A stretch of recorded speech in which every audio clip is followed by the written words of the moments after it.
Hey guys, welcome back to my channel. In today's video, I'm going to be reviewing the Maybelline Dream Urban Cover Foundation. I have a feeling that this foundation isn't technically new and that it may be new to the US or something, because when I Google it, there are already reviews and stuff like that. And I'm going to review it as though it's a new foundation that you guys can go check out. So the foundation is a full coverage protective makeup. So it has sunscreen in it and it has anti-pollution properties. It helps if like you're in a highly polluted city. It kind of helps protect your skin, and the SPF is 50, which is one of the more higher protections that you can get for sunscreen, so that's really nice. So the shade I got is 340 Cappuccino, which I think I might have gotten the wrong shade. This might be a touch too dark or warm. So it's available in 16 shades, which is pretty low given that their Fit Me foundation comes in a lot of shades, more than 16.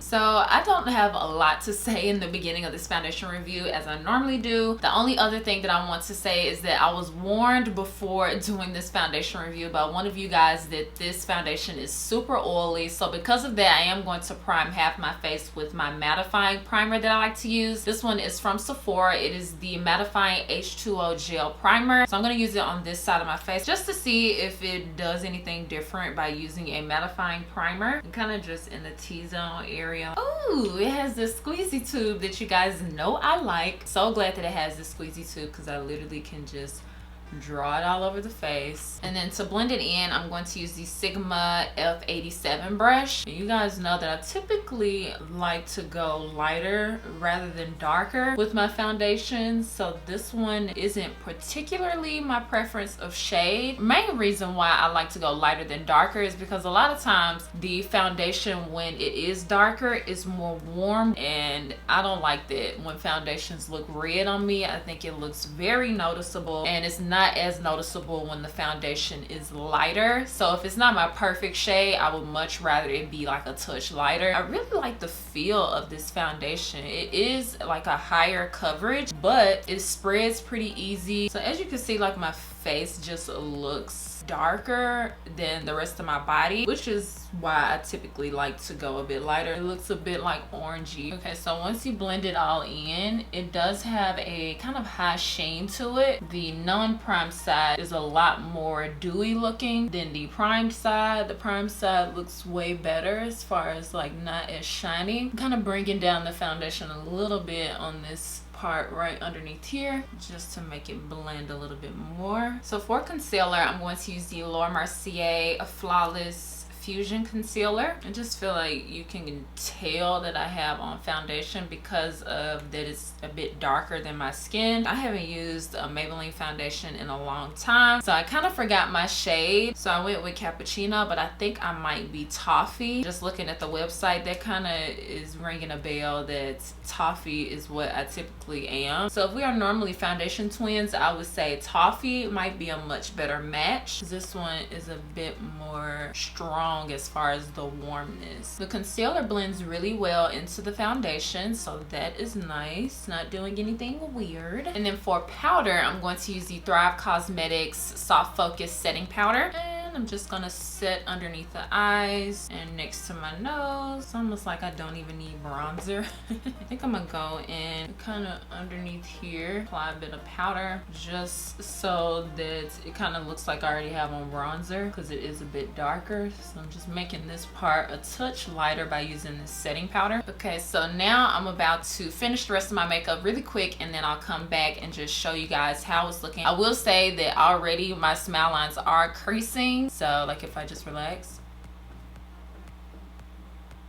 you can see they're already creased, so that's not a good sign. But I'm gonna finish the rest of my makeup and I'll be right back. So hey guys, I finished the rest of my makeup and it got dark really quick. This is more like a fall makeup look in the summertime. So far so good. There weren't any changes while I was doing my makeup. My smile lines didn't crease anymore. Oh, you know what? There was one change. I am already creased right here on my forehead. See right there. But other than that, nothing else changed. My smile lines, of course, like I said, still the same creased amount. And I did also want to point out that the foundation has adjusted to my skin tone, or my eyes have adjusted. Either way, it doesn't look as bad to me anymore as far as the shade. So it is 11:30 a.m. So yeah, I'm just gonna bring you guys along and we're gonna have ourselves a good old day. Hello guys, I took off my contacts because something got on my contact and it was bothering me. But yeah, it has been 4 hours, 3:30 now. Well, actually it's 3:40. So a little over 4 hours of me wearing the foundation. Just taking off my glasses really quick. You can kind of see the indentation of my glasses. So it did come off there, both on the primed and unprimed side. But as far as oiliness, I wouldn't say that I'm that oily on either side. This is the non-primed side and this is the primed side. It may be kind of hard to see. Let me go back here. I'm truly not that oily. I'm a little bit shiny on my chin and on my nose, but I've been sweating today. Like the high temperature today is 89 degrees, so basically 90 degrees. And it's hot. I've been sweating. My face has been sweating and it doesn't look that bad on the primed and non-primed side, at least not yet. And as far as everything else, like creasing, it isn't super worse than when I first left. So my smile lines are just a little bit more creased now. And my forehead isn't more creased. It's still just that little bit right there. So overall, I wouldn't say that the foundation is wearing bad so far. I do feel the foundation though. It doesn't feel lightweight. On the website, it does claim to be a full coverage lightweight formula, but I do feel the foundation at this point. So that's something to keep in mind as well. Hey guys, it is 9:15 p.m. Pretty late from my last check-in. I checked in at about 4 hours in and now it is 10 hours in. So a big gap, but I will say the foundation didn't do horrible for me. I wouldn't say that this is a bad, super bad foundation if you have oily skin. I mean, it isn't perfect as far as you don't get oily at all. You do get oily in this foundation because I am a bit oily now. My lip gloss is even gone. I thought I fixed it. So just looking from both sides of my face, I didn't lose any coverage or anything like that. I feel like the foundation looks pretty good. It's still full coverage, covers everything from the prime to non-prime side. I feel like it's the same amount of oiliness, so my mattifying primer didn't work as well with this foundation. It did towards the beginning, but at the end of the day it's pretty much the same, which it works better for some foundations than others. And then like right here on my mustache, I am oily or dewy or however you want to take it. And then on my forehead, I'm just oily slash dewy everywhere. It's definitely not the worst foundation that I've tried. I also did the Flashback Test, which I was super shocked once again. Like, I don't know if brands are now catching on to like Flashback is huge, or at least it is to me. But this thing had 50 SPF, and as you can see in the photos, there is no flashback in a dark room and there's no flashback in a lit room. So that is absolutely crazy. I just can't believe it, especially with it having 50 SPF. But I've said before that SPF doesn't mean everything when it comes to flashback, so I guess, you know, I guess I'm proving what I've said before.